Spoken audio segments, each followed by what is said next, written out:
I think the one thing to think about is sometimes, and I know that I'm talking about a lot of concepts and they may sound very, very new. And once again, this is why it's important to have the right team of people around you.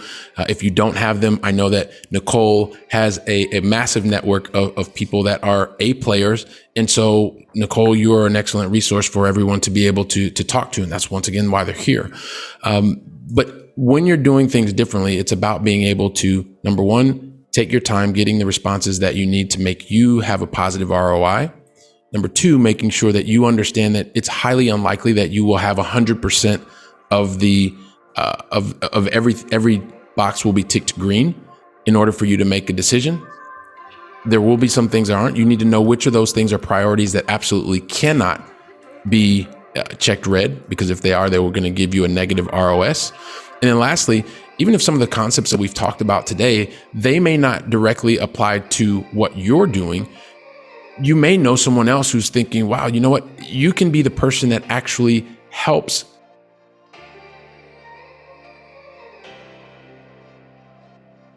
Welcome to the Share the Wealth Show, where minority professionals can learn to escape the racial wealth gap and catapult themselves into abundance.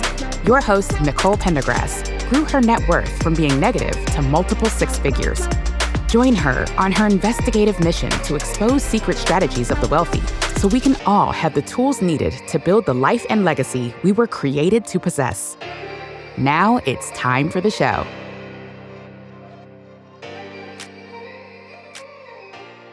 Hey guys, so we're back again. This is the second part of the episode with today's guest.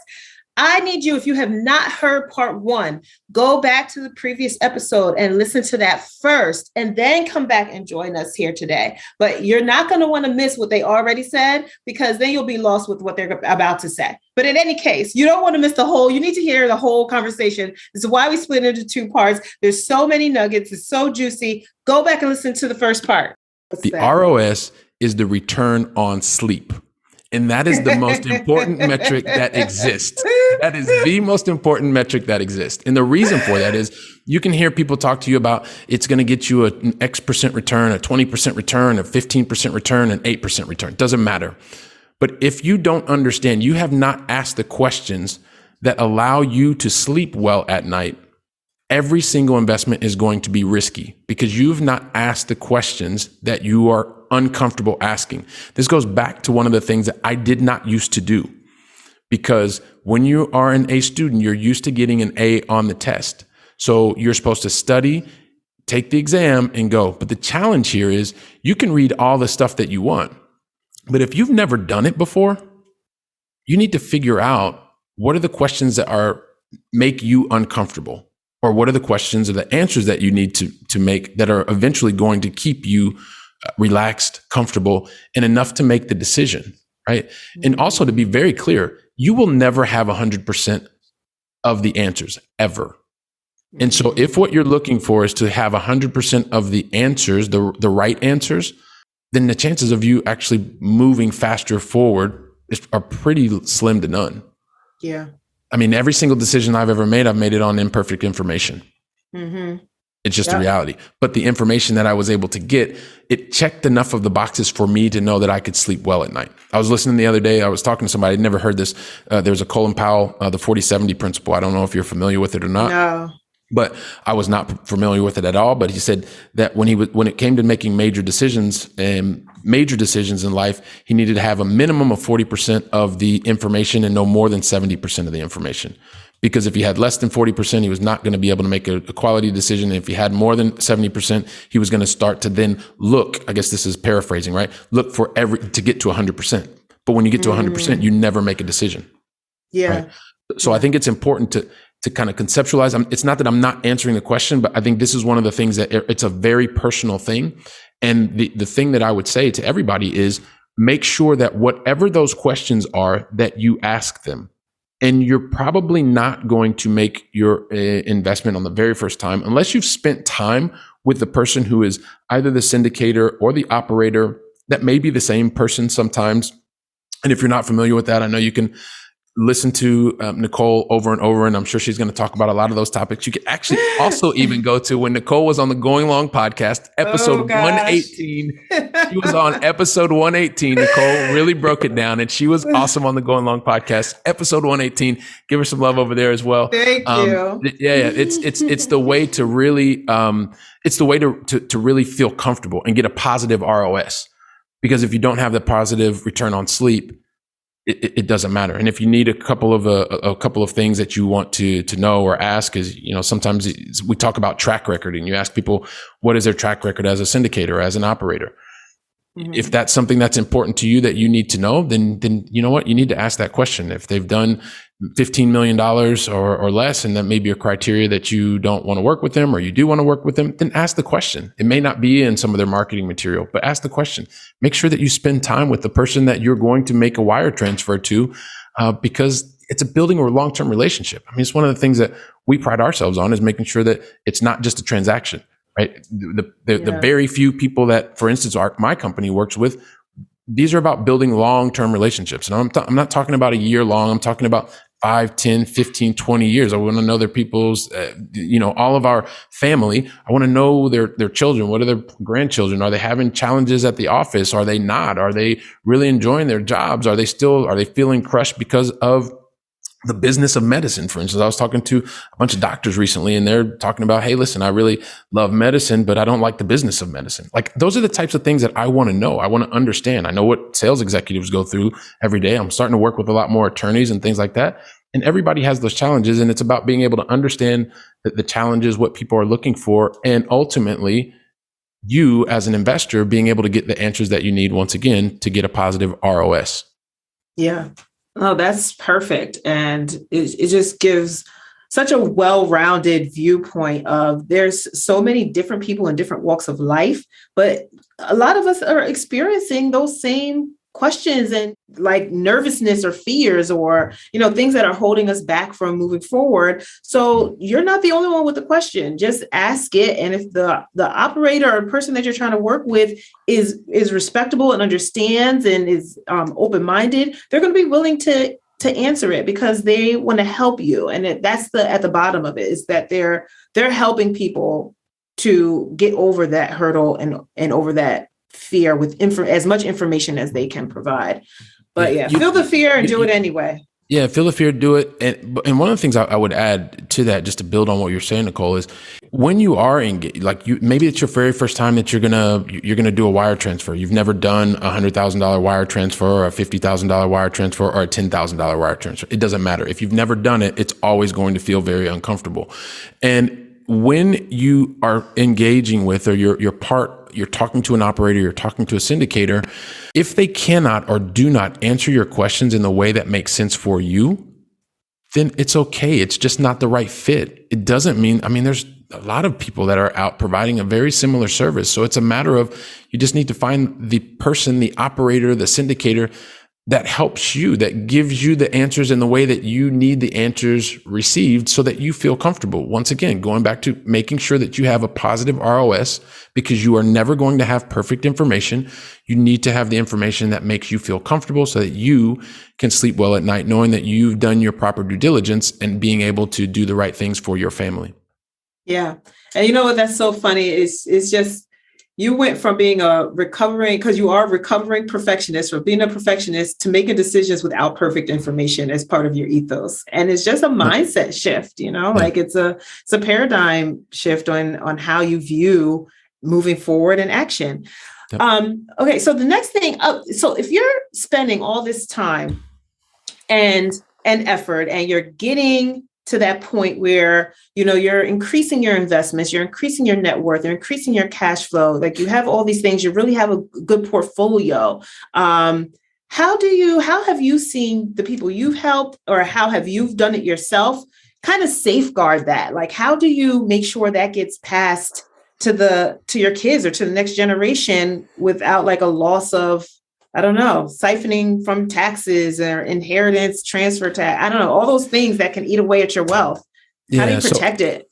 Yeah, so a couple of things, and as you know, I will just kind of give an overarching statement. I'm not giving anybody any type of tax advice or any of that kind of stuff. Like what Nicole and I are going to be talking about are continuing examples and just ideas.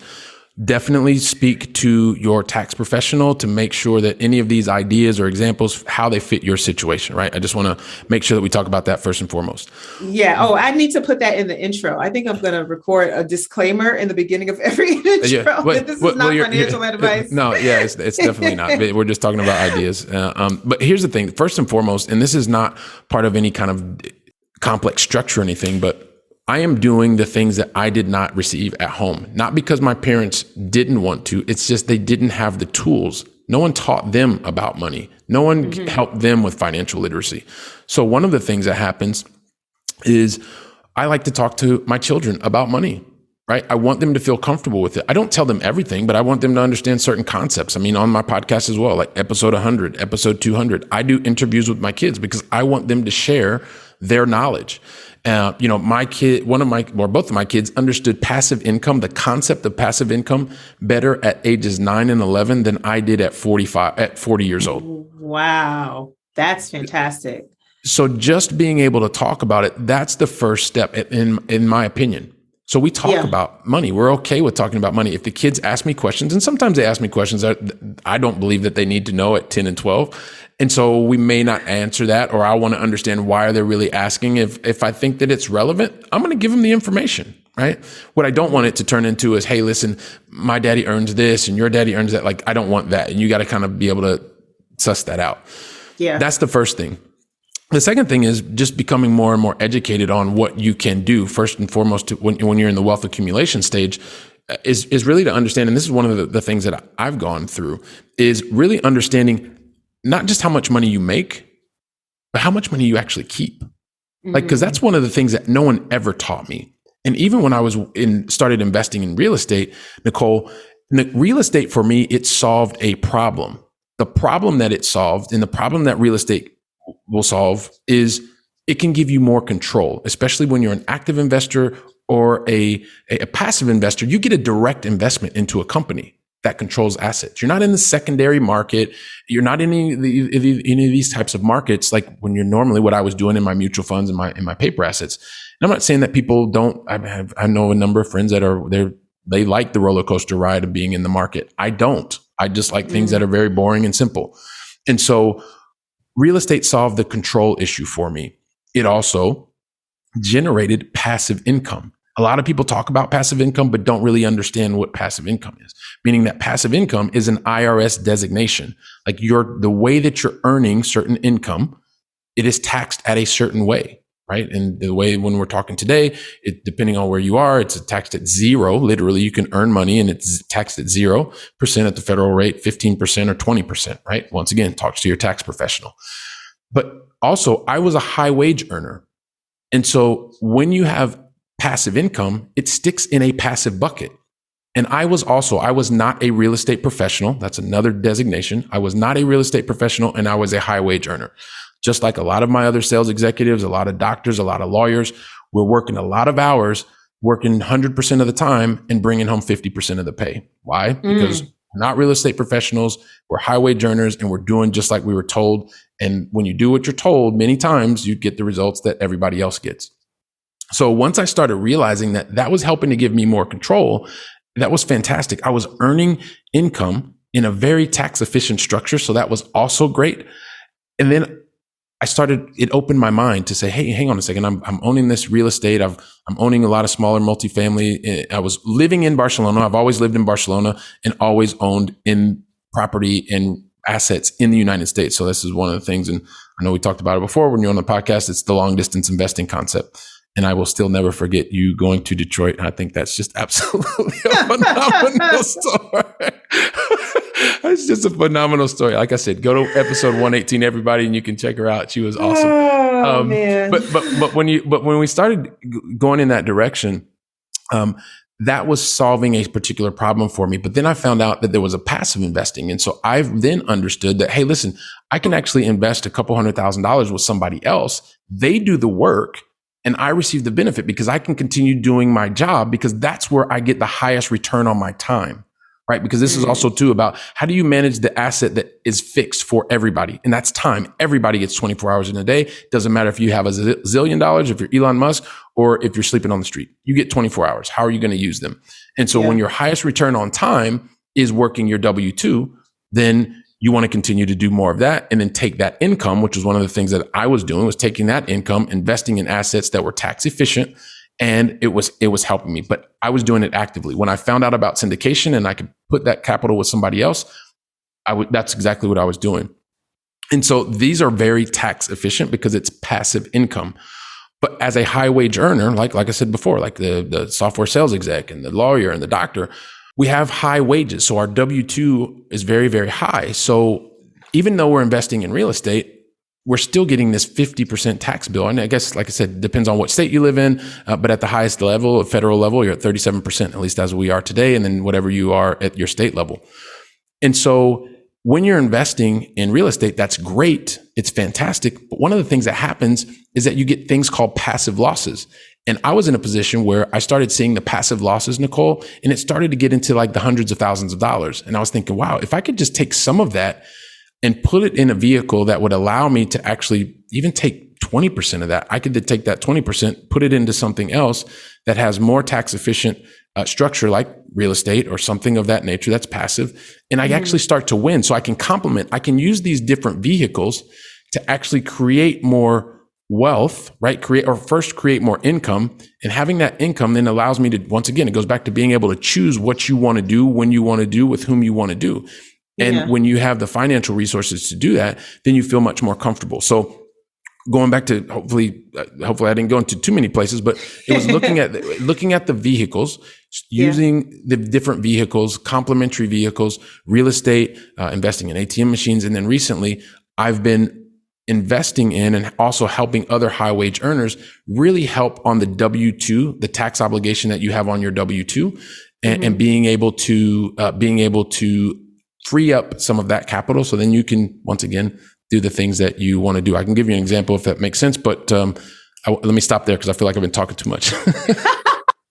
No, but you know what? It's great because it really just, I'm soaking it in, and I know the listeners are soaking it in, but it definitely just, it frames how you are not supposed to, you can do whatever you want, but it really gives you a frame of reference for other possibilities when it comes to taking your W-2 income and really looking for those other vehicles that are going to be tax efficient and help you keep more of that money. So now you have more cash flow to live life, or have more cash flow to siphon into more investments and build that up. So you can do a balanced approach, but it's all about thinking outside that box and looking for those other options.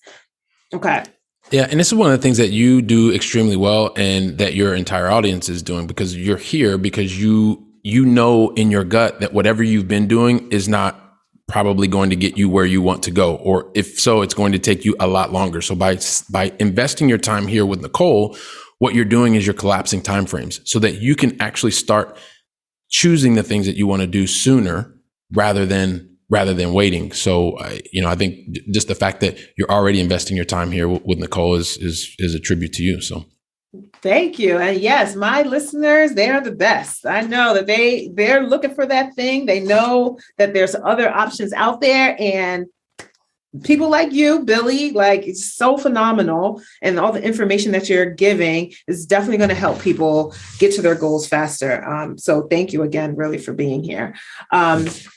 But yeah, so we are actually going to start wrapping up. Like, I have a couple last questions. If there are any last things that you wanted to say or impart to the listeners? Yeah, I think the one thing to think about is sometimes, and I know that I'm talking about a lot of concepts and they may sound very, very new. And once again, this is why it's important to have the right team of people around you. If you don't have them, I know that Nicole has a massive network of people that are A players. And so, Nicole, you are an excellent resource for everyone to be able to talk to. And that's once again why they're here. But when you're doing things differently, it's about being able to, number one, take your time getting the responses that you need to make you have a positive ROI. Number two, making sure that you understand that it's highly unlikely that you will have 100% of the of every box will be ticked green in order for you to make a decision. There will be some things that aren't. You need to know which of those things are priorities that absolutely cannot be checked red, because if they are, they were going to give you a negative ROS. And then lastly, even if some of the concepts that we've talked about today, they may not directly apply to what you're doing, you may know someone else who's thinking, wow, you know what? You can be the person that actually helps one of your friends that you know is they're just doing the same thing. They're in that perpetual rat race. They're doing the same thing all over. And you can share today's conversation with them. You can talk about some of the concepts, and then, allow that person to connect with Nicole and have a call with Nicole, and she'll definitely be able to help move you in the right direction. But because you're investing your time, don't just let this be an exercise where you're just watching this and going on to the next thing. Talk about today's conversation, share it with other people, and be able to impact their lives positively, even if it may not be the right moment for you. Somebody that this is the right moment for them to start to change the trajectory of their life and get to their goals much faster. Yes, I couldn't have said that better myself. I'm probably going to clip that and put it in every episode because that was perfect. That was perfect. Just share it so you can help yourself and others change the trajectory. And it's all about taking this information and then actually implementing. Don't just sit on it. Like, go have conversations with people who can help you with the implementation, and then decide, like Billy said, if it's not the right time at this moment, at least you know that this is available and you can work towards building to get you to the moment when you are ready to actually implement it. But it's all about the implementation. Okay. Yeah. Wait, don't go yet. Have you been looking for a way to get started in real estate investing, but you just don't know how? You need the Launchpad. It's brought to you by my company, Norvest Holdings. And the Launchpad is a free guide with a ton of resources I've compiled to help you invest into your first real estate syndication. It includes terminology, book resources, video explanations, all the information that you need. Don't know what a syndication is? I got you covered. How to find a good operator, how to even tell if a deal is good or not without having to know how to underwrite it all. It's all in there. The Launchpad is designed to help launch you into the next stage of your investing career and get you invested into your first multifamily syndication as a passive investor, meaning you can be a landlord and own a piece of a large apartment building, but still go about your day-to-day life without having to stop and learn every single detail about what's under the hood and how it all works. The link to the guide is in the show notes. Make sure you sign up today. Again, this is a free resource and guide. And if you have any questions at all, please feel free to reach out to me. Now let's finish up the show. Final two that, I need a name for this segment. I don't have a name. I keep calling it the final two. Okay. But anyway, Warren Buffett said, diversification is a protection against ignorance. I take that to mean, if you're diversifying, is because you're not an expert in any one field, but it just depends if that's good or bad. But what's your take on that? And I guess just from a personal perspective, I was diversifying. I guess it depends on what you consider diversification. But the first part of my life, I was diversifying because I just gave 100% of my invested capital to someone who was then putting it in 1% here, 3% here, 4% here, 1% here, 2% here. I also used to do that with stock. And what I realized, Nicole, is at a certain point in your life, you must make a bet. You must go deep if you want to move faster and accelerate to your goals. The moment that I said, hey, listen, I'm not going to just buy 2 or 3 stocks. I'm going to buy a lot more than that. And I made a bet. This was a bet, right? And it worked. I was like, wow, I've got to do this. And so I've then replicated that and learned as much as I possibly could about whatever asset that I was going to be investing in, to start with myself to get educated. Then I've invested in relationships to meet other people who didn't have the theoretical knowledge, but actually have the practical knowledge. And then from there, it was taking and acting on imperfect information to be able to move forward. What I can tell you is what I was doing before versus what I'm doing now. I would do what I'm doing now all day, every day, because now is when I'm seeing that I'm able to do the things that I really want to do. Like when I'm done with my corporate job, don't ever plan on going back ever, because I've done the things that I needed to do. I've gotten the education, built the relationships, work and give to those relationships. And a lot of that has come through specializing and getting very specialized knowledge and going deep. That also doesn't mean that you can know a lot about real estate, but you may decide, hey, listen, I know a lot about real estate, multifamily, small multifamily, big multifamily, and I want to go to Mobile, Alabama. I want to go to Pennsylvania, the East Coast of Pennsylvania. I want to go somewhere else, and you get a geographic location where you already have a specialization of knowledge and team. Yeah, that all day, every day. So I believe specialization is where few people do it. And that's why those few people are the only ones that are playing golf on Tuesdays at 10:30 or walking around the house, and everybody else is doing other stuff. So nice. I love it. I love that mindset on it too. Yeah. Specializing really helps accelerate that wealth growth, and people play it safe. And that's where diversification comes in, unfortunately. But if they only really understood what was happening on the back end with the hedge funds and the things like that, with where they're placing their bets, I don't know if most people would sleep well at night, but that's a whole different topic. And I know we won't go into that right now. Oh, I you know what? I'm going to write that down. That's a great next topic. I want to know what happens behind the scenes. So, okay, we're going to talk off scene because, you know, if you know, we're going to have you back on so we can talk about that. It'll be a whole other subject. Sounds good. Sounds good. Okay. Now, you played Monopoly before? Yes. Okay. In the game of Monopoly, would you choose Boardwalk or Baltic Avenue, and why? Baltic's the cheapest property. Boardwalk's the most expensive. I started with Baltic today because of the person that we're looking to serve. I may say Boardwalk. I'm a little bit torn with that one. And also too, I'm a big fan of Cashflow 101.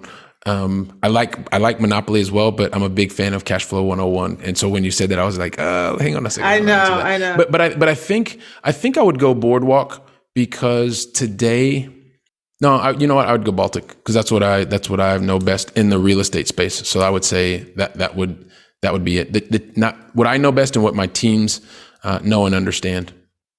Nice. It'd probably be somewhere in between those two. So that's I like how you really make you go one or the other. But I'm thinking about it from an investment perspective and what my investors would want, and I believe the depreciation would be stronger there because it's something that's already developed. It's already something that's built, and it also provides cash flow. So I would say those two things, thinking of my investors, would serve them better. Baltic versus Boardwalk. Okay. Perfect. I love that. And that's why I didn't put Cashflow 101 because I know most people have not played Cashflow 101. Like listeners, they don't know about that game. But yeah, that's the game with Robert Kiyosaki, and the Rich Dad Poor Dad is like a spinoff of that book. So, but that's a good game. If anyone's out there can get it, that's a good game, complementary type, kind of to Monopoly, but it takes a different spin on it, but it's a great game. So thank you again, Billy. How can listeners get in touch with you if they either are high earners or they know high earners who want to maybe invest with you or just get to know you first and fill you out? Or where can they get more information? Yeah, I was going to say, what we like to do is really connect with people. We like to educate. We're not here for, and I appreciate the investment thing. Some of the things that have happened, we've had people that have the capital, but because we don't really have similar values and things like that, then it doesn't work. So we're here to help to educate, also help to build strong lifelong relationships. That's the approach that we have. You and I have talked about this multiple times. There's a couple different ways. The one thing that I'm really, really happy about, and you're like one of the first people to know, is we have a brand new website. So you can go to firstgencp.com. When you go there, it will tell you more about the company, how we're helping to educate, and also connect.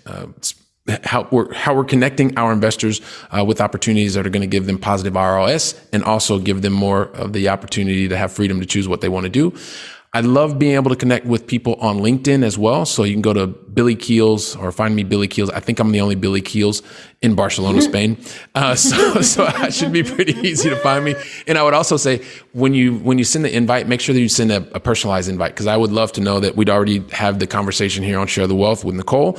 And that makes the conversation go that much further. And like I said, if you want to check us out at firstgencp.com, would be fantastic. And also, as I mentioned before, check out Nicole on the Going Long podcast, episode 118. She rocked it.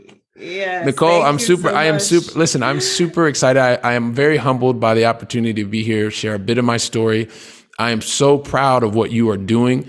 This is phenomenal. I know you've been thinking about it for a while, and you know that it was on imperfect information, taking action. The impact that you are going to make is going to be phenomenal. As people are listening, it already is phenomenal.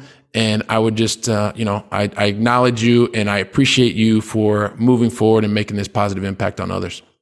Thank you so much. I really appreciate that. I've been definitely debating on starting this for a long time, but it's just like jumping in and getting started, making the time and doing the things that are important. But thank you. I really appreciate that. I'm humbled that you came onto the show. You are so busy and I know you have so much happening, but the fact that you are feeding into us and into my listeners and to me and giving back and sharing your information, I really, really appreciate that. So thank you. And I'm going to have to talk to you later about this, what happens behind the scenes today. All right. Sounds good. Bye, everyone. Thanks for joining us today. Did you love this episode of Share the Wealth Show? Be sure to connect with Nicole by following her on LinkedIn, Instagram, or Facebook. If you picked up any of the gems that were dropped by today's guest, make sure you not only put them in your bag, but if you know of someone who would benefit from this information, don't keep it to yourself. Share the wealth and make sure to leave us a rating and review. We'll see you for next week's episode. Subscribe so you'll be notified.